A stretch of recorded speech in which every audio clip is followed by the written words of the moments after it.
Workout Wednesday. And it's November. Let's get after shoulder warm-ups. Shoulder warm-ups.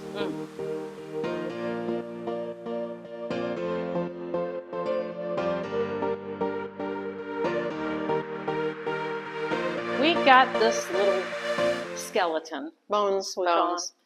Just to demonstrate, well, the shoulder joint is a ball and socket. No, it's not. It's really not a ball and socket. What is it, Jane? Sure, there's a knobby thing on the end of that big old humerus bone, your upper arm.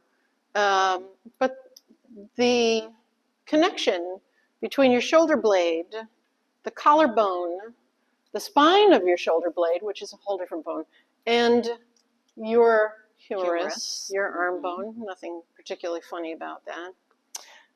It's a rather tenuous connection. It's a complicated connection. If you really looked at it closely enough, you would call it a wonder of creation, because it doesn't seem reasonable that it could work. But it does, thank goodness. And it moves in a lot of different ways, in a lot of different directions. It's supposed to have a lot of mobility, which makes it inherently somewhat unstable. A ball and socket joint like your hip is pretty darn stable, right? There's a deep socket for the end of the bone to connect to, not so much in your shoulder. What does that mean? Let's stay on the shoulder. Shoulder injuries. Oh, okay. My goodness. So we're trying to avoid those. So depending on what you're getting ready to do, if you're just starting your day, which some people just wake up with tight areas, they just need to get some warm up.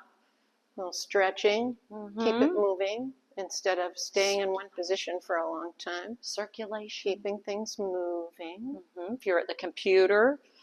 But especially if you're going to exercise, it's important to warm that area up. You could, like she was showing, just simply move your arms and do some stretches. And increase your range of motion a little bit at a time. Not a lot of bit at a time. Not jerking motions, not too fast. As you used to say, getting on the on-ramp. Yes, a gradual ascent from, say, surface roads to the superhighway. That's right. Let's take your time. This is a Theraloop band, and typically when you're warming your shoulder, there's a lot of tiny, tiny muscles that are deep into that shoulder joint that you want to get warm and get them activated. So I would not use a very thick band, because then you'd end up compensating. So you want to do, notice I'm clutching my elbows, 90-degree bend. Clutch, and I'm just going to pull apart. Now you probably don't see this. It's a very small movement. Then I can keep that tension and move it in different directions, but I'm not trying to muscle it.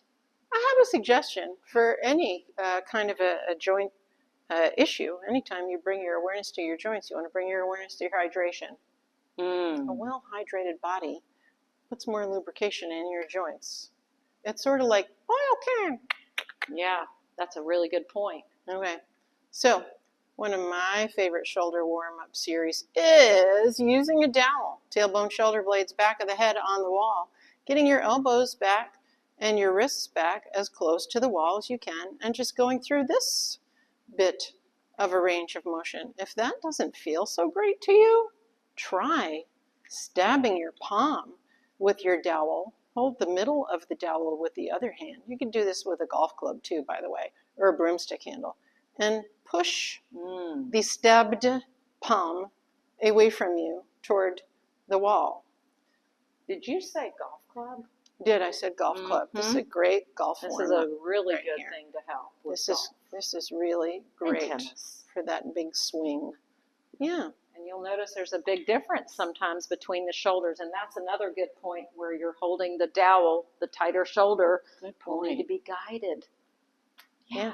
So there's some ideas for you. Shoulder warm-ups 101. Right. It'll sure make things work better, feel better. All right. You betcha. Now, the time may have fallen back, but we haven't. Let's see you at Custom Fit here in the center or on the Zoom. Workout Wednesday. Next time. Bye now. Bye now.